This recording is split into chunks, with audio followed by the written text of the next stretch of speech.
اعوذ باللہ من الشیطان الرجیم بسم اللہ الرحمن الرحیم۔ السلام علیکم ناظرین، ٹائم ٹی وی کینیڈا سے بطول زہرا پیام قرآن لے کر حاضر خدمت ہیں، اور ہم گفتگو کر رہے تھے اپنی گزشتہ قسط میں سورہ الق کی تفسیر۔ سورہ الق کی ابتدائی 5 آیات کی تفسیر ہم نے اپنی مہمان محترمہ سیما زیدی صاحبہ سے سنی، اور اب میں ان کی طرف دوبارہ رجوع کرتی ہوں۔ السلام علیکم۔ وعلیکم السلام ورحمۃ اللہ وبرکاتہ۔ کیسی ہیں آپ؟ جی میں ٹھیک ہوں، آپ بتائیے آپ کیسی ہیں؟ الحمدللہ، بہت بہترین انداز میں آپ قرآن سمجھا رہی ہیں اور جو تفسیر کر رہی ہیں، یعنی اتنی مصروف زندگی میں اگر ہم اس طرح سے سمجھ رہے ہیں، کیونکہ آپ کو پتہ ہے مشینی لائف ہو چکی ہے، جابس ہیں، سب کچھ ہے، تو اس میں قرآن کو سمجھنا ذرا مشکل ہوتا ہے، پڑھنا مشکل ہوتا ہے، لیکن آپ کی سمجھانے کے انداز میں اور 20 منٹس اگر ہم یہ نکال لیں ہفتہ وار تو بہت آسان ہو جاتا ہے اور سمجھنے کا بھی موقع ملتا ہے۔ تو میں بہت آپ کی شکر گزار ہوں، اور بہت سے لوگ آپ کو دیکھ رہے ہیں، پسند کر رہے ہیں اور سن رہے ہیں، سیکھ رہے ہیں، اور پروردگار جو ہے وہ قائم ٹی وی کو یہ ذریعہ بنائے رکھے کہ ہم جو ہے جس کام کو لے کے چلے ہیں، جو محنت آپ کر رہی ہیں، اس میں مزید کامیابیاں حاصل کریں۔ الہی آمین۔ تو آج آپ کیا بتا رہی ہیں؟ ابتدائی 5 آیت تو ہم کر چکے تھے، آپ شروع کیجئے۔ اعوذ باللہ من الشیطان الرجیم، بسم اللہ الرحمن الرحیم، الحمد للہ رب العالمین، والصلاة والسلام علی محمد وآلہ الطیبین الطاہرین۔ سامعین گرامی، سورہ الق کے سلسلے میں ہم نے جو معروضات آپ کے سامنے پیش کی، اس میں ہم یہاں تک پہنچے تھے کہ پروردگار عالم نے اپنی سب سے پہلی وحی کا آغاز لفظ اقرا سے کیا، یعنی پڑھو۔ جی، لیکن پڑھنا کیسا پڑھنا؟ پروردگار عالم کے نام کے ساتھ، یعنی جو حکم بسم اللہ الرحمن الرحیم میں ہے کہ اللہ کے نام کے ساتھ جو رحمان الرحیم ہے، بالکل اسی انداز میں یہاں کہا گیا اقرا بسم ربک الذی خلق، پڑھو اپنے رب کے نام سے جس نے خلق کیا۔ اور اس کے بعد پھر خصوصیت کے ساتھ خلق الانسان من علق، اور پھر ایک الگ سے خصوصیت کے ساتھ انسان کو مخاطب کر کے کہا کہ میں نے تمہیں علق سے پیدا کیا۔ اچھا، جہاں پر ہم نے شروع میں بات کی تھی کہ پروردگار عالم نے اپنے دین کا آغاز، اپنے حکم کا آغاز پڑھنے سے کیا ہے، وہاں یہ بات بھی برابر کروائی کہ پروردگار عالم نے کہا کہ ہم نے تم کو علق سے پیدا کیا۔ دیکھیں، رحم مادر میں جب انسانی بچے کی تخلیق ہو رہی ہوتی ہے تو اس کے مختلف مراحل ہوتے ہیں، صحیح، اور علق ان میں سے ایک مرحلے کا نام ہے۔ اس کے لغوی معنی کیا ہوں گے؟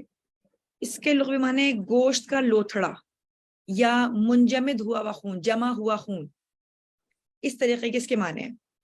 تو یہ وہ حالت ہے جو نطفے کے بعد پیدا ہوتی ہے، اور پروردگار عالم نے قرآن کریم میں جگہ جگہ ان مختلف حالتوں کو بیان کرتے ہوئے اپنی خلقت کی طرف جو ہے وہ اشارہ کیا ہے۔ کہیں کہتا ہے کہ میں نے تمہیں نطفے سے پیدا کیا، کہیں کہتا ہے میں نے تمہیں مضغے سے پیدا کیا، مضغہ، کہیں کہتا ہے علق سے پیدا کیا، علقہ، کہیں کہتا ہے میں نے تمہیں مائع مہین سے پیدا کیا، ایک حقیر پانی سے۔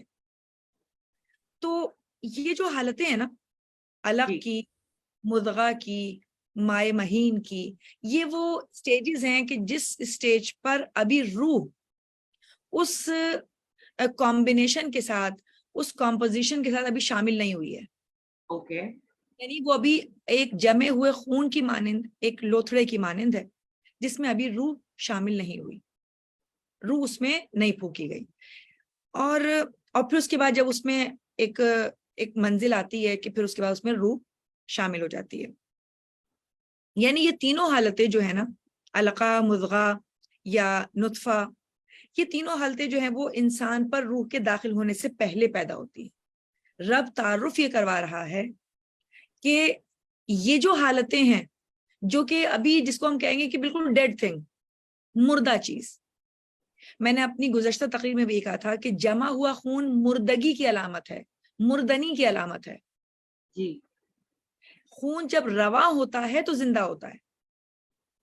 جب ہماری رگوں میں خون دوڑتا ہے تو ہمیں زندگی عطا کرتا ہے. جیسے جیسے وہ منجمد ہونے لگتا ہے ہماری زندگی رکنے لگتی ہے، ختم ہونے لگتی ہے. تو جمع ہوا خون یعنی اگر دیکھا جائے تو ایک مردہ چیز، اس مردے سے زندگی کو پیدا کرنا پروردگار عالم کا کام ہے. اور پھر اس نے تھوڑا سا انٹرپٹ کر رہی ہوں، بہت معذرت، لیکن میں یہ بول رہی ہوں کہ آپ کی اس سمجھانے سے میں تھوڑا سا یہ سمجھی ہوں کہ شاید موت کی بھی یہی کیفیت ہے کہ سب سے پہلے وہ روح کھینچ لے گا اینڈ دین پھر ہم واپس وہی گوشت کا لوتھڑا اور پھر اس کے بعد کچھ بھی نہیں.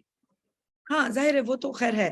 نہیں، آپ اس کو یوں سمجھیں کہ اس نے پہلے موت کو خلق کیا ہے اور پھر حیات کو خلق کیا ہے. قرآنی آیات میں جہاں پہ تذکرہ کیا ہے کہ ہم نے موت اور زندگی کو خلق کیا، تو پہلے موت کا تذکرہ ہے. الذی خلق الموت والحیات.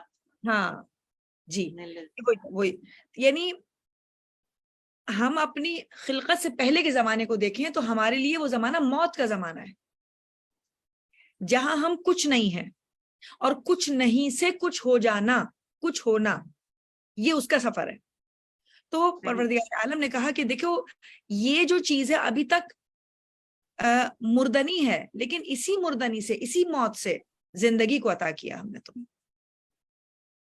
اور پھر نہ صرف اپنی خلاقیت کو بتایا بلکہ یہ کہا کہ نہ صرف میں خالق ہوں بلکہ میں رب ہوں.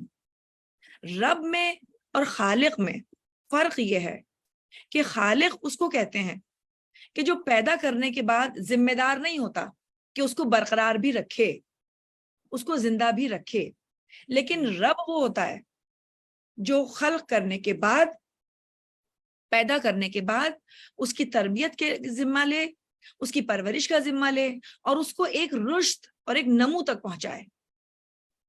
تو پروردگار عالم نے اپنے آپ کو کہیں کہا کہ میں خالق ہوں تاکہ یہ بتا سکیں لوگوں کو کہ یہ جو تم سمجھتے ہو کہ دنیا بس خود سے وجود میں آ گئی، نہیں، ایسا نہیں ہے. کوئی ہے جس نے اس پوری کائنات کو خلق کیا. اور دوسری جانب اپنے آپ کو رب کہا، اور رب کا درجہ خالقیت سے بلند ہے، خالقیت سے بلند ہے. جیسے مثال کے طور پر اقرا و ربک الاکرم، پڑھو اپنے رب کے نام سے کہ وہ اکرم ہے. اور یہ تذکرہ ہم نے کیا تھا کہ وہ کریم سے بھی اعلیٰ درجے پر اپنے آپ کو رکھ، پروردگار کو اکرم کہتے ہیں. اکرم کہا، یعنی اس نے آپ کو اکرم، کریم سے بھی اونچا کر کے اکرم کی منزل پر اپنے آپ کو لے کر آیا. اس کے بعد دیکھیں یعنی بہت ساری چیزیں جو انہی 5 آیتوں سے پیغامات نکلتے چلے جا رہے ہیں. اگر میں جلدی جلدی ان چیزوں کو بتاؤں آپ کو کہ پہلی بات تو یہ ہو گئی کہ اسلام وہ دین ہے جس کے افتخار میں شامل ہے کہ اس نے پڑھنے لکھنے کو اور قلم سے اس کام کے شروع کرنے کو اپنا شعار بنایا. یہ کسی دین کا جو ہے وہ افتخار نہیں ہے، یہ کسی دین کی پہلی ابتدائی منزل پر ہی ہدایت نہیں ہے. پھر اس کے بعد اقرا کے فرمان میں جو نقطہ ہے وہ یہ ہے کہ بس جان لینا کافی نہیں ہوتا بلکہ پراپر انداز میں پڑھنے کا حکم ہے. یعنی اس کائنات میں جتنی بھی انسانیت رہ رہی ہے وہ یہ نہیں کہہ سکتی کہ میں کچھ نہیں جانتا، یعنی جانتی بہرحال ہے لیکن جاننا اس منزل پر اپنے آپ کو انسان نہیں لے کر آ پائے گا جو اقرا کے منزل سے گزر جانے کے بعد اپنے آپ کو انسان پہنچائے گا. یعنی جاننا اور پڑھنا 2 الگ الگ چیزیں ہیں. جان لینے میں انسان کی توجہ شامل نہیں ہے، انسان کی کانسنٹریشن شامل نہیں ہے، یعنی حواس خمسہ خود بخود اسے میسیجز دے رہے ہیں اس جانکاری کا جو کائنات کے بارے میں، اس کو مل رہی ہے، لیکن وہ اپنی توجہ کے ساتھ، اپنی رغبت کے ساتھ اس کو حاصل نہیں کر پایا، بلکہ خدا ہی کی طرف سے عطا کردہ حواس خمسہ کے ذریعے اس کے سامنے معلومات اکٹھا ہو گئیں۔ صحیح۔ اقرا کا لفظ اس کو بطور خاص اس کی توجہ کے ساتھ، رغبت کے ساتھ کسی کام کے کرنے کی طرف اس کو آگے بڑھا رہا ہے، جس کا لازمی عمل ہے۔ یعنی لازمی طور پر جیسے ہی ہم اقرا کے میننگ کو سمجھیں گے، ہمارا لازمہ بن جائے گا کہ ہم کچھ نہ کچھ عمل کریں، یعنی پڑھنا ایک عمل کا نام ہے۔ اس کے بعد جس طرح سے پروردگار عالم نے دو چیزوں کا تذکرہ کیا، یعنی اقرا اور خالقیت، یعنی ہم نے تمہیں الگ سے پیدا کیا، تو جہاں پر انسان دو الگ الگ چیزوں کے مجموعے کا نام ہے، جس میں ایک جسم یعنی مادی صورت اور دوسری چیز روح یعنی مجرد حقیقت جو مادے سے ماورا ہے، ان دونوں کی رشد کی طرف اشارہ کیا ہے۔ یعنی علق کے ذریعے اس مادی وجود کے ارتقاء کی طرف بتایا کہ دیکھو علق ایک ایسی چیز تھی کہ جو حقیر ترین شے تھی، جس میں موت تھی، جس میں کوئی زندگی نہیں تھی، لیکن ہم نے اسی علق کے ذریعے تمہیں ایک ایسا وجود بخشا کہ کوئی بھی اس جیسے وجود کو بنانے والا نہیں ہے۔ واہ! یعنی تمہارا ایک مادی جسم بھی ایک ایسا شاہکار ہے کہ جو علق جیسی حقیر ترین شے سے پیدا ہوا اور تمہیں ایک شاندار وجود بخشا۔ وہاں دوسری جانب یہ جو روح تمہیں عطا کی گئی ہے، اس کی بالیدگی بھی ہمارے ہی پر لازم ہے کہ ہم اس کی رشد کے لیے بھی سامان مہیا کریں، اور اس کے ذریعے ہم نے تمہیں سب سے پہلے جو حکم دیا وہ اسی روح کی بالیدگی کا حکم ہے، یعنی اقرا۔ یعنی علق کے ذریعے مادی وجود کی ارتقاء اور اقرا کے ذریعے روحانی وجود کا ارتقاء۔ واہ! اور دونوں جانب سے جب پروردگار عالم نے کہا کہ علق بھی ہم نے ہی پیدا کیا اور اقرا کا عطا کرنا بھی ہماری ہی جانب سے ہے، یعنی کیا ہے وہ جملے جو پروردگار عالم نے کہا اقرا وربک الاکرم، پڑھو اپنے رب کی طرف سے کہ جو اکرم ہے، الذی علم بالقلم، وہ جس نے قلم کے ذریعے تمہیں پڑھنا لکھنا سکھایا۔ یعنی یہ جو عطا ہے پڑھنے کی اور لکھنے کی، یہ بھی اللہ ہی کی جانب سے ہے۔ بے شک بے شک۔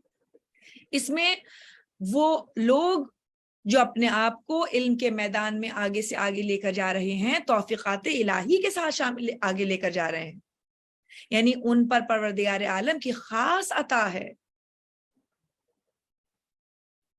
اب یہاں پر میں ایک قول نقل کرتی ہوں امام محمد باقر علیہ السلام کا، اللہم صلی علی محمد وآل محمد وعجل فرجہم، جس میں وہ ارشاد فرماتے ہیں کہ میرے نزدیک وہ شخص بھی عالم ہے جو قرآن کی کسی ایک آیت کا مکمل علم رکھتا ہے اور اس کو جانتا ہے۔ یعنی قرآن کریم کی ایک آیت بھی اس قدر وزنی ہے، اس قدر علم سے بھرپور ہے کہ اگر وہ ساری زندگی بھی اس آیت کو لے کر ہی، اس آیت کے مفہوم پر عمل کرتے ہوئے اس آیت کے ذریعے اپنی پوری زندگی کو گزار لے تو وہ عالم ہے اور اس کی نجات یقینی ہے۔ یعنی اتنا زیادہ اس کے اندر موجود ہے کہ پروردگار عالم نے کہا کہ ہم نے تمہیں علم جیسی نعمت عطا کی ہے۔ یعنی اگر ہم یہ کہہ رہے ہیں کہ اقرا، تو اس کی صلاحیت بھی ہم نے تمہیں دی ہے۔ یہ جو ہم کہہ رہے ہیں کہ قلم کے ذریعے لکھو، تو اس کی صلاحیت بھی ہم نے تمہیں دی ہے۔ اسی طریقے کی ایک جی بیچ میں آپ کو انٹرپٹ کر رہی ہوں، ویری سوری، لیکن یہاں مجھے کوشچن کرنا ہے۔ بہت سارے جو میرے سرکل میں لوگ ہیں وہ یہ کہتے ہیں کہ اگر ہم نے اس کو جان لیا اور عمل نہیں کیا تو ہم گناہگار ہو جائیں گے، اس لیے نہ جاننا بہتر ہے۔ یہ میں نے یہ میرے بات سرکل میں ہیں بہت سارے لوگ ایسے، تو یہ مجھے تھوڑا عجیب لگتا ہے۔ پرسیپشن ہے ہمارے معاشرے کی، وہ یہ سمجھتے ہیں کہ ہم نہیں جانیں گے تو بچ جائیں گے۔ مجھے بتائیے اس معاشرے میں جہاں جاہلیت کا دورہ تھا، جہاں پیغمبر کو یعنی خود پروردگار عالم نے بھی کہا کہ ہم نے امیوں میں سے انہی کے درمیان میں سے ایک پیغمبر کو تمہارے درمیان مبعوث کیا. یعنی پیغمبر اکرم کا ایک لفظ، ایک لقب ہے امی، ایک لقب ہے امی، یعنی جسے کسی نے نہ پڑھایا ہو، یعنی جو نہ اچھا اس کے کانٹراڈکٹری امت مسلمہ اس کا ترجمہ ایسے کرتی ہے کہ جو نہ پڑھا ہوا ہو. نعوذ باللہ امی یعنی جاہل، جاہل کہتے ہیں. ہاں یعنی آپ مجھے بتائیں قرآن کریم جیسی عظیم الشان کتاب جس کا مقابلہ نہ توریت کر سکتی ہے، نہ زبور کر سکتی ہے، نہ انجیل کر سکتی ہے، اور نہ ہی کوئی اس دنیا کا ماڈرن سے ماڈرن سیولائزڈ اور ویل ایجوکیٹڈ انسان کیسی ہی کتاب کیوں نہ لکھ لے، وہ اس کے برابر نہیں لا سکتا. مجھے یہ بتائیے کہ کیا پروردگار عالم نے جو یہ حکم دیا کہ پڑھو کس معاشرے میں دیا؟ اسی معاشرے میں نا کہ جو پڑھا لکھا نہیں تھا، جو امی تھا، جو جاہلیت کے اس میں زندگی بسر کر رہا تھا. اس معاشرے میں جہاں فرسودہ روایات موجود تھیں، جہاں لوگ بتوں کو پوجتے تھے، بتوں کو پوجتے تھے. یعنی بتوں کو پوجتے کیوں تھے؟ یعنی وہ یہ تو سمجھتے تھے کہ ہاں ہمارا پیدا کرنے والا کوئی ہے، لیکن پیدا کرنے کے بعد اب اس کی ذمہ داری نہیں ہے، اب ان بتوں کی ذمہ داری ہے کہ وہ ہمیں پالیں، وہ ہماری پرورش کریں. اور مختلف کاموں کے لیے انہوں نے مختلف اپنے بتوں کو تراشا تھا. یہ جہالت کے دور میں قرآن جیسی عظیم الشان کتاب اگر پہلا ہی حکم یہ دے رہی ہو کہ پڑھو، تو مجھے بتائیں امت مسلمہ کس طرح سے اپنے آپ کو بچا لے گی، کس طرح سے صرف نظر کر پائے گی کہ جس کی ہم بہت زوال کی طرف پڑھنے کے. یہ اصل میں ہم نے قرآن کریم کو اپنے مردوں کے ثواب کے لیے رکھ رکھا ہے. ایسے ہی ہے، یا پھر رمضان میں ہم یہ سمجھ ہی نہیں پا رہے اب تک کہ اسے اپنی زندگی کو بہتر بنانے کے لیے کھولنا ہے، اس کے اندر حکم الہی کو معلوم کرنے کے لیے ہم نے اس کو کھولنا ہے. دیکھیں اب بات تھوڑی سی الگ سمت میں چلی جائے گی، لیکن میں یہاں پر ضروری سمجھتی ہوں کرنا. مجھے ایسا لگتا ہے بینگ اے مسلم ہمارا کورس اب چینج ہونا چاہیے. مطلب ہم وہی لکیر کے فقیر اسی کورس پہ چل رہے ہیں. کورسز میں چینجز آنے چاہیے، کیونکہ دیکھیں تھوڑا سا irrelevant ٹاپک پہ جا رہی ہوں، لیکن طلاق کی شرح بہت زیادہ بڑھ گئی ہے ہمارے یہاں جو ہے وہ مطلب مجھے ایسا لگتا ہے کہ قرآن اور گھرداری یعنی ایجوکیشن کا جو سبجیکٹ ہے وہ کلاس 1 سے ہی جو ہے وہ ڈالنا چاہیے کہ لڑکا بھی ہیلپنگ ہو، کیئرنگ ہو، لڑکیاں بھی ایسی ہوں، ان کو اس تربیت میں لے کے چلیں. کیونکہ مجھے نہیں سمجھ میں آتا کہ جو سبجیکٹس ہم پڑھ رہے ہوتے ہیں وہ زندگی میں کہاں امپلیمنٹ ہوتے ہیں ہسٹری کے علاوہ. مطلب انگلش ہسٹری، مطلب اس میں مجھے لگتا ہے کہ اب جو ہے نا وہ قرآن کا ترجمہ تفسیر جو ہے وہ لازمی قرار دینا چاہیے، کیونکہ اب ہم کافی زوال کی طرف ہیں، اور ہمارے بنسبت جو دوسری قومیں ہیں وہ دن بدن تیز ترین ترقی کرتی جا رہی ہیں. یعنی ہر دن ایک نئی چیز دیکھنے کو ملتی ہے جب آپ جاگتے ہیں کہ جی یہ بھی امپلیمنٹ ہو گیا، یہ بھی ہو گیا، ایک یہ نئی چیز آ گئی. اور بینگ اے مسلم سارے مسلم ممالک میں بہت زیادہ جو ہے وہ مسلمز کے اندر نہ ایکا ہے، اور یہ ان سب چیزوں کی کمی ہے، جبکہ ہماری کتاب سب سے مکمل ہے. جب بھی آپ مجھے تفسیر سمجھا رہی ہوتی ہیں اور ہم پروگرام کر رہے ہوتے ہیں تو اس وقت آپ یقین کیجئے کہ مجھے یہ لگ رہا ہوتا ہے کاش لوگ یہ دیکھیں اور سمجھیں کہ اب ایک لائف اور ملنی چاہیے جس میں آپ کا یہ سمجھایا ہوا جو سبق ہے نا مجھے وہ ٹین ایج اور 9th کی ایج سے سٹارٹ ملے اور میں اپنی لائف کا تعین کروں. یعنی مجھے اتنا پیچھے جو ماضی ہے آپ کے سمجھانے سے وہ اتنا ڈسٹرب لگ رہا ہوتا ہے پیچھے کہ یار یہ سارا ٹائم گزر گیا، یہ ضائع ہو گیا مجھ سے، اب پھر سے اللہ تعالیٰ جو ہے وہ یہ ٹائم دے کے کروں.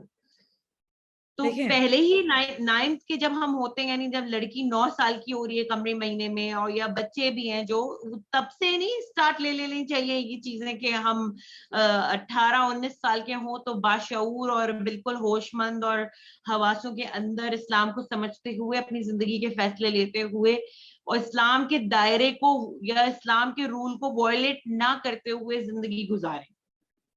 بالکل، یہ ہمارے اصل میں گھروں کے اندر کے ماحول کی بات ہے۔ پہلی بات تو یہ کہ 9 سال کی عمر ہی وہ آغاز ہے جہاں پر انسان مکمل طور پر تمام احکامات کو سمجھ لے۔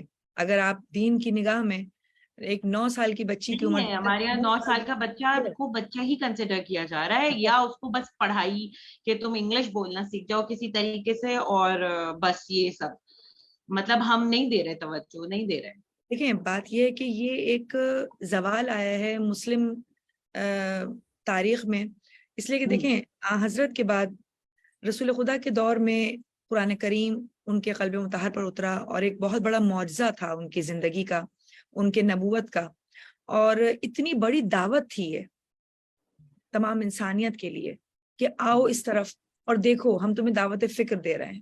اور اس کے بعد جو سلسلہ آگے بڑھا تو اس میں جو سب سے معرکۃ الآرا دور انسانی مسلمانوں کی تاریخ میں جو آیا ہے وہ آیا ہے چھٹے امام کے دور، جہاں پر علم کے حوالے سے جو ترویج، جس کا جو یوں سمجھے کہ بیج جو بویا تھا وہ 5ویں امام اور 4تھے امام کی کاوشوں سے ہوا، تو جس کا سب سے زیادہ موقع اور ثمر چھٹے امام کو ملا، انہوں نے ثمر پایا۔ آپ یہ دیکھیے کہ چھٹے امام کے دور میں جب ان کو وقت ملا اور انہوں نے مدرسہ کھولا، تو کیا یہ مدرسہ صرف دینی تعلیم کے لیے تھا، جس کو ہم یعنی اب ہم اس علم کو دین اور دنیا کے اندر الگ الگ بانٹ چکے ہیں، جبکہ علم کا تعلق قطعاً بھی اس تقسیم کے ساتھ نہیں ہے۔ علم ایک نور ہے جو پروردگار عالم کی جانب سے دل میں اترتا ہے، بے شک، اور یہ علم ہمیں دنیا میں بھی فائدہ عطا کرتا ہے اور آخرت میں بھی فائدہ عطا کرے گا، ٹھیک ہے۔ اصل میں علم کے حاصل کرنے کا ہدف اگر مقصود خدا ہو، اگر خدا کی طرف پہنچنا ہو، خدا کی قربت حاصل کرنا ہو، تو یہ علم نہ صرف آپ کو دنیا میں آسودہ رکھے گا بلکہ آخرت میں بھی آسودہ رکھے گا۔ اس کی سب سے بہترین مثال چھٹے امام ہی کے دور میں ہے۔ آپ دیکھیے ان کے مدرسے میں ہزاروں کی تعداد میں شاگرد تھے، اور یہ شاگرد نہ صرف اپنے دینی معاملات میں کامل تھے، مکمل طور پر جانتے تھے کہ انہیں اپنی زندگی کو کیسے گزارنا ہے، بلکہ سائنسی اعتبار سے ایسے بڑے بڑے سائنسدان انہی کے مدرسے سے نکلے، جس میں جابر بن حیان، ابن الہیثم، ابو علی سینا اور نہ جانے کون کون سے نام، یعقوب الکندی، جو کہ ہمارے ہاں بچوں کو اب مسلم سائنٹسٹ کے نام سے ان کو پڑھایا جاتا ہے۔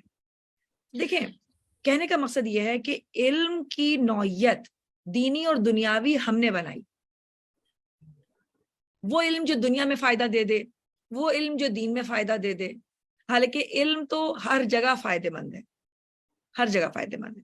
دوسری بات یہ ہے کہ جب مدرسوں کا آغاز ہوا تو ہمارے مدرسوں کا بنیادی سلیبس، بنیادی نصاب قرآن تھا، احادیث نبوی تھی، قرآن و حدیث کے علم سے آغاز کیا جاتا تھا۔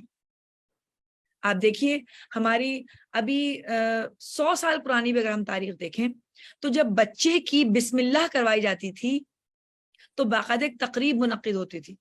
جی یہ میں نے اپنے بچپن میں سنا ہے اور اب دیکھا نہیں ہے۔ باقاعدہ ایک تقریب منعقد کی گئی جس میں مولانا کو بلایا گیا، یعنی ایک عالم کو بلایا گیا اور کہا گیا کہ آپ اپنے طرف سے آغاز کریں اور آپ اس کو بسم اللہ پڑھائیں، یعنی خود یہ بسم اللہ الرحمن الرحیم ایسی جلیل القدر آیت ہے کہ اس کا آغاز کرنے کے لیے بھی باقاعدہ ہمارے ہاں پہ ایک موقع فراہم کیا جاتا تھا، ایک تقریب منعقد ہوتی تھی جس میں ہم اس کام کو آغاز کرتے تھے۔ یعنی کہ ہم اس کام کا آغاز جب کر رہے ہیں تو اللہ کے نام کے ساتھ، کیونکہ حکم پروردگار عالم ہے، اقرا پڑھو اپنے رب کے نام کے ساتھ، اپنے رب کے نام کے ذریعے. تو یہ جو طریقہ تھا. اچھا پھر اس کے بعد اسی دور میں، اسی مسلمانوں کے دور میں تفریق نہیں تھی. فارسی علوم، عربی علوم، ہماری جتنی کتابیں تھیں مسلمانوں کی وہ عربی میں تھیں، فارسی میں تھیں. حتیٰ کہ یہ جو جنگ آزادی جسے آپ 1857 کی جو میں بات کر رہی ہوں، اس تک بھی ہمارے مدرسے قائم تھے اور مدرسوں میں قرآن و حدیث کی تعلیم دی جا رہی تھی. اس کے بعد سے ہندوستان میں یہ باقاعدہ تحریک چلائی گئی کہ جی دنیاوی تعلیم کو بھی حاصل کریں، اس لیے کہ کچھ عرصے کے لیے ایک جمود کا شکار ہوئی تھی مسلمانوں کی تاریخ، جس میں جو کہ بظاہر دنیاوی علوم تھے ان کی طرف رغبت کم کر دی گئی تھی، اور یہ سمجھا گیا تھا کہ بس صرف قرآن کو پڑھنا سکھا دو اور وہ عربی سیکھ جائے، بس اتنا کافی ہے. جس پہ کہا گیا کہ دنیاوی علوم بھی حاصل کیے جائیں. اور میری بات سنیں، جو مجھے اپنا چائلڈہڈ یاد ہے نا، اس میں ایک پیریڈ ناظرہ کا ہوتا تھا کلاس میں، تو اور وہ ہوتا تھا فرائیڈے کو ہوتا تھا، شاید ہفتے میں ایک. اچھا اس میں کرنا یہ ہوتا تھا کہ ٹیچر آتی تھی اور وہ بس آ کے کہتی تھی کہ فلاں جو ہے نا وہ سورہ یاد کرنی ہے. ابھی جتنی بھی چھوٹی چھوٹی سورہ ہوتی تھی، قل ہو گئی، 4 قل ہو گئی آپ کی، اس ٹائپ کی، بس یہ ہوتا تھا. ان کی تفسیر، ان کے ترجموں پہ اس وقت بھی، جب میں اپنی بات کر رہی ہوں، نہیں توجہ دی گئی کہ ہم کیا چیز پڑھ رہے ہیں. جبکہ میں یہ سمجھتی ہوں کہ جو آپ نے پہلا ہمارا جو دوسرا ایپیسوڈ تھا سیزن 1 کا، جو بسم اللہ کی تفسیر ہے، صرف آپ ہماری کلاس میں وہی ایک شامل کر دینا اگر، تو آدھا وہی سمجھ جائیں گے ہم، جس بہترین انداز میں میں نے تفسیر سنی ہے بسم اللہ کی آپ سے. نہیں بالکل ایسا ہی ہے. یہی وجہ ہوئی کہ چونکہ انگریزوں کا، دشمنوں کا، یہودیوں کا، ان کا ایک پورا پلان تھا کہ مسلمانوں کو یہاں سے ہٹایا جائے اور دنیاوی علوم کی طرف لگایا جائے اور جو قرآن کے علوم ہیں ان سے ہٹا دیا جائے. تو پھر ایک بہت بڑا گیپ آیا ہے، جس کی وجہ سے اب ہم جو دنیاوی علوم کی طرف گئے ہیں تو اسے مکمل طور پر قرآن کو ہم نے یکسر نظر انداز کیا اور کہا کہ اب اس کا تو کوئی کام ہی نہیں ہوا ہے دنیا میں، ہمیں کوئی جاب تو مل ہی نہیں سکتی، ہم کوئی ملازمت تو حاصل کر ہی نہیں سکتے، ہم ایک اچھی ویل فرنشڈ لائف جو ہے ہم نہیں اچیو کر سکتے. تو اس طریقے کی مس پرسیپشن پیدا کی گئی، جبکہ علم کا تعلق انسانی سہولیات سے نہیں ہے، انسانی روح کی بالیدگی کے ساتھ ہے. تھوڑا سا بالکل صحیح کہہ رہی ہیں. تھوڑا سا میں یہاں یہ سمجھتی ہوں کہ ایسی شخصیات کو اسپیشلی ان میل، یعنی مرد حضرات میں سامنے آنا چاہیے تھا، جو کہ میں پاکستان کی بات کر رہی ہوں، ایران میں بہت مثالیں موجود ہوں گی اور جگہ اور مثالیں موجود ہوں گی، لیکن پاکستان سے ایسے رول ماڈل سامنے آنے چاہیے تھے بچوں کو، جو دیکھنے میں بھی ویل مینرڈ ہوں اور اچھے ڈریسنگ کے اندر ہوں اور وہ حافظ ہوں اینڈ وہ دنیاوی طور پہ بھی کامیاب ہوں. کیونکہ ہم جو چیز بظاہر اچھی خوبصورت لگ رہی ہوتی ہے، ہم اس کی طرف اٹریکٹ ہوتے ہیں. یہ تو ظاہری حسن کا برقرار رکھنا تو خیر ویسے بھی آرائش کا تو پروردگار عالم بھی کہتا ہے. دیکھیں یہ تھوڑی سی لمبی داڑھی اور ان ساری چیزوں سے بھاگتا ہے انسان، تھوڑا سا گھبراتا ہے، یہ ایک فیکٹ ہے. تھوڑا سا ہمیں اپنی طرف اٹریکٹ کرنے کے لیے تھوڑا سا جیسے تقلید کے اوپر کہتے ہیں کہ اس لیے رکھی گئی ہے کہ آگے جو بھی چینجز آئیں وہ ہوں. جبکہ ہم اگر میں یہاں آپ کو مثال دیتی ہوں، جب ہم عراق جاتے ہیں، آپ عراق گئی ہوں گی، تو جو حرم میں متحر میں میل سارے وہ ہوتے ہیں، کیا کہیں گے انہیں، خادم خدام. آپ نے ان کی ڈریسنگ نوٹ کی ہے، آپ نے دیکھا ہے کہ وہ کتنے ویل ڈریسڈ ہوتے ہیں. اور اسپیشلی وہ اگر کسی جیسے سستانی صاحب سے میری ملاقات ہوئی تھی، تو جو ان کے گارڈز وغیرہ تھے، مطلب میں حیران رہ گئی تھی دیکھ کے.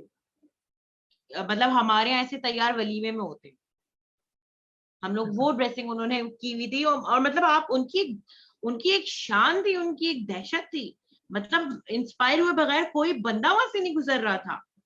تو یہاں ایسا کیوں نہیں ہے؟ جو مولانا کا ڈریس ہے بس وہ مولانا کی حد تک ہے، لمبی ابا قبا آ گئی، گاڑی آ گئی، ڈریسنگ ایسی ہو گئی. پھر لوگ، مجھے لگتا ہے کہ ہمارا میں سمجھدار لوگوں کی بات نہیں کر رہی، میں نیو جنریشن کی بات کر رہی ہوں. میرا خیال ہے کہ تھوڑا فرینک بھی ہونا پڑے گا ان سے، اور قرآن امپلیمنٹ کرنے کے لیے ان شخصیات کو تھوڑا سا اپنے آپ کو ایکٹیو کرنا پڑے گا مزید، کے جو ماڈرن جنریشن ہے ہماری، جو بہت زیادہ انسپائر ہے باہر کے لوگوں سے اور ڈریسنگ سے، وہ ہماری طرف واپس کھینچے. دیکھیں بعض اوقات یہ ہوتا ہے کہ اگر ہم کسی اچھی طرف یعنی کسی نیک راہ کی طرف لگانے کے لیے ہم اگر کسی ایسی چیز کو سہارا لے لیں جو خود بذات خود کوئی وہ نہ ہو، تو مقدماتی طور پر شروع میں تو یہ بات چیز صحیح ہو جائے گی، لیکن میں کے بعد میں پھر وہ دوبارہ اسی رنگ میں رنگ جائے.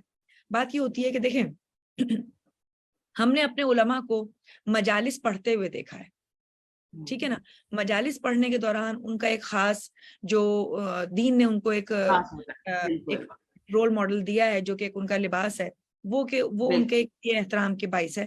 ہاں عام زندگی میں یقیناً وہ ان ابا قبا کے ساتھ موجود نہیں ہوتے ہیں، اور وہ اپنے انہی ڈریسز میں ہوتے ہیں. اور اب تو اس وقت پوری دنیا میں ہمارے علماء آ رہے ہیں اور جا رہے ہیں، اور گفتگو ہے، اور آپ فیس بک پہ دیکھیے، آپ سوشل میڈیا پہ دیکھیے کہ مسلسل سوال و جواب کا سلسلہ بھی ہے. آپ علامہ علی رضا رضوی صاحب کو دیکھ لیجئے، کمیل مہدوی صاحب کو دیکھ لیجئے، اور بھی بہت سارے نام ہیں. میں تو سوائے اس وقت، چونکہ ان دونوں کا نام میں نے یوں لیا ہے کہ اس وقت یہ نوجوانوں کے لیے بہت زیادہ فیمس ہیں، اور اس لیے میں نے ان کا نام لیا، ورنہ اور بھی بہت سارے ایسے ہمارے علماء ہیں جو اس وقت نوجوان نسل کے ساتھ بالکل مربوط ہو چکے ہیں اور بالکل متصل ہیں. بات یہ ہے کہ اصلی ہدف ہمارا علم حاصل کرنا ہے. ہاں جو ظاہری طور پر جو آرائش کرنا یا زینت کا سامان رکھنا تاکہ سامنے والا ہمیں بالکل ایک کوئی گاؤں کا یا کوئی بالکل ان پڑھ آدمی نہ سمجھے، یہ بالکل حقیقت ہے، اس میں کوئی شک نہیں ہے کہ ہمارا ظاہری حلیہ بھی ایسا ہونا چاہیے جو ہمارے زمانے کے مطابق ہو، جو ہمارے زمانے سے کوئی بیکورڈ نہ ہو. ظاہر بات ہے ہم جس زمانے میں رہ رہے ہیں اس زمانے کے حساب سے ہم کریں، لیکن زمانے میں اور بھی بہت سارے لباس ہیں جو کہ کسی بھی صورت ہمارے دین کے لیے قطعاً بھی قابل قبول نہیں ہے. بالکل ایسا ہے نا. تو یہ چیز اگر آئے گی تو پھر ہمیں کم از کم دین کی ان پیرامیٹرز کو ضرور اپنے سامنے رکھنا ہوگا. جیسے مثال کے طور پر دیکھیں، آپ نے تو مردوں کی بات کی، اور مردوں کے لیے تو زیادہ سے زیادہ کیا ہوگا کہ وہ پینٹ شرٹس میں موجود ہوں، لیکن عورتوں کے لیے آپ دیکھیں کہ چادر کا ہونا، عبایا کا ہونا، پردے کا ہونا اتنا لازم ہے. اور اب اس وقت آپ دیکھیے کہ ان عبایا میں بھی جو ایک جدت بڑھتی چلی جا رہی ہے، وہ بھی کہیں ہمیں اس چادر کے مفہوم سے ناآشنا نہ کر دے، دور کر رہی ہے. بالکل ایسا ہے. وہ ایسا نہ ہو کہ ہم اس کی انفرادیت کو، اس کے احترام کو، اس کے حرمت کو نہ بھول جائیں. تو بات یہ ہے کہ ہاں ہمیں زمانے کے حساب سے چلنا ہے، لیکن اپنی لیمٹس کے ساتھ. میں آپ سے صرف یہی کہنا چاہ رہی ہوں کہ جیسے انسان جب بچے کو دنیاوی تعلیم کے لیے داخلہ دلاتا ہے تو بڑی کلرفل سی مونٹیسری ملتی ہے دیکھنے کو، کہ بڑے بھی دیکھ رہے ہوتے ہیں اس کو، خوبصورت سی کلرفل چیزیں ہوتی ہیں. تو ایسا کچھ مطلب دین کے دائرے میں رہتے ہوئے جو بچے 8 سال 9 سال 10 سال کے ہیں، 11 سال کے ہیں، ان کو رول ماڈل نہیں مل رہا ہے، اسلامک نہیں مل رہا ہے. اور میں سمجھتی ہوں اس چیز کی کمی ہے. اگر رول ماڈل ملے گا، یعنی جیسے فرض کریں کہ مولانا صاحب جو ہیں وہ آ رہے ہیں اور وہ ممبر پہ، ظاہر ہے کہ وہ ممبر کا ہی ڈریس پہنیں گے، تو عام زندگیوں میں ہمارے مولاناؤں کو ایسی چیزیں رکھنی چاہیے کہ وہ بچوں سے ملاقات کریں. ہمارے یہاں تو عام انسان پہنچ ہی نہیں سکتا مولانا تک، صرف ممبر سے ہی سننے کو ملتا ہے. اس میں مجھے لگتا ہے کہ بہت زیادہ ضرورت ہے، کیا کہتے ہیں، بچوں سے نئی نسل کو آگے قرآن کی طرف لانے کے لیے بہت بڑا کام ادا کر سکتے ہیں ذاکرائیں اور مولانا صاحب جو ہوتے ہیں، ہمارے علامہ صاحب جو ہوتے ہیں. جو بھی دیکھیں میرے خیال میں ہمارے لیے جو اصلی حل ہے وہ گراس روٹ لیول کے اوپر ہماری جو اسکولز کی جو ایک ہمارا جو انفراسٹرکچر ہے نا اس کو ری بلڈ ہونے کی ضرورت ہے. ہمارے سلیبس کے اندر جو دونوں چیزیں اگر بالکل کمپلیمنٹری ایک ساتھ ساتھ چلیں، جس میں ہم قرآن سے بھی محروم نہ رہیں اور دنیا کی جدید سائنسی علوم سے بھی ہم اپنے آپ کو محروم نہ کریں، اس صورتحال میں اپنے آپ کو بہت زیادہ بااعتماد اور ایک بالکل بھرپور طاقت کے ساتھ اپنی حیثیت کو دنیا کے سامنے منوا سکتے ہیں. اس لیے کہ علوم آل محمد میں گنجائش موجود ہے جو ہمیں ارتقاء کی طرف لے کے جائے گی.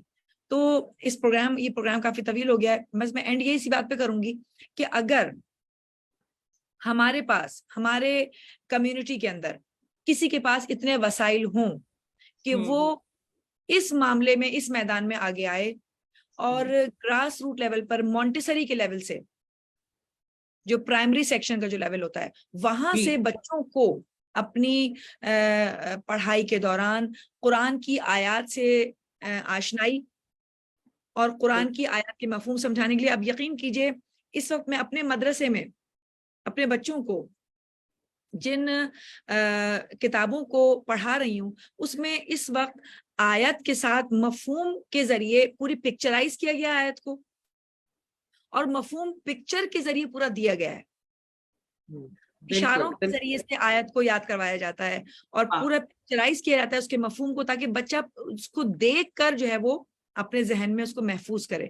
تو اب اس وقت ہمارا ماشاءاللہ کام بہت اچھا ہو رہا ہے اس حوالے سے کہ کتابیں جو ہیں وہ بہت اچھی آ گئی ہیں، لیکن ان کتابوں کو اسکولز کے اندر لے کر آنا اور اس کو سلیبس کے طور پر پڑھانا اور بچوں کو سلیبس کے اندر ان کتابوں کے ساتھ، یعنی ہمارے لیے اسکولز ضروری ہیں ایسے جو بنے اور اس کے اندر قرآنی تعلیمات اہل بیت کو شامل کیا جائے سلیبس کے ساتھ، تاکہ ہم شروع ہی سے بچوں کو عادی بنا دیں قرآن و حدیث کا.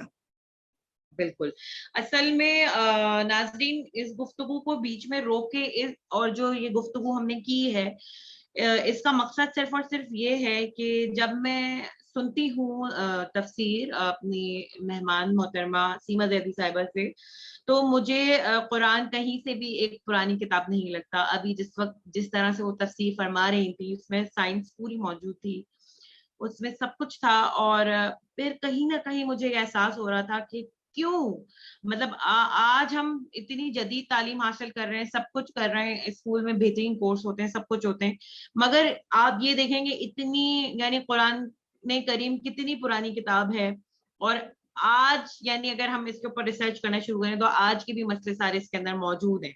تو مجھے یہ فیل ہوا کہ اس طرف جو ہے وہ توجہ دینے کی ضرورت ہے کہ بچے جو ہیں وہ اس طرف آئیں اور زندگی کے سارے مسئلوں کا حل بے شک قرآن کریم سے نکلتا چلا جائے گا. تو بالکل، تو یہاں پر ہم پروگرام پورا نہیں کر سکے اور وقت جو ہے وہ پورا ہو چکا ہے، اور میرے حساب سے یہ گفتگو کرنی بھی یہاں پہ ضروری تھی، کیونکہ جو لوگ یہ پروگرام دیکھ رہے ہیں وہ ضرور اپنی لائف میں کہیں نہ کہیں اس کو سن کے امپلیمنٹیشن کرنے کی سوچیں گے، یا جو بھی مولانا حضرات یا علامہ حضرات ہیں جو بھی یہ پروگرام دیکھ رہے ہیں یا جو لوگ چینج لا سکتے ہیں وہ ضرور اس چھوٹی سی گزارش کو رد نہیں کریں گے اور اس پہ توجہ دیں گے. اسی کے ساتھ ہی پروگرام سے اجازت لیتی ہوں آپ لوگوں سے، اور اپنی مہمان محترمہ سیما زیدی صاحبہ کو بہت شکریہ کرتی ہوں اور بہت معذرت کرتی ہوں کہ آج جو ہے وہ گفتگو کو میں دوسرے ٹریک پہ لے گئی، وہ بھی آپ کی ہی بدولت کہ آپ نے اتنے بہترین انداز میں سمجھانا شروع کیا کہ مجھے فیل ہوا کہ کلاس میں ہونا چاہیے تھا یہ سب کچھ، یہ ہمیں ایز اے سبجیکٹ پڑھانا چاہیے تھا. تو یہ اس کی کمی لگی. بہرحال انشاءاللہ پھر اگلی ایپیسوڈ میں آگے کی تفصیل لے کے حاضر خدمت ہوں گے. تب تک کے لیے بطول زہرا کو اجازت دیجیے. دیکھتے رہیے قائم ٹیم کینیڈا.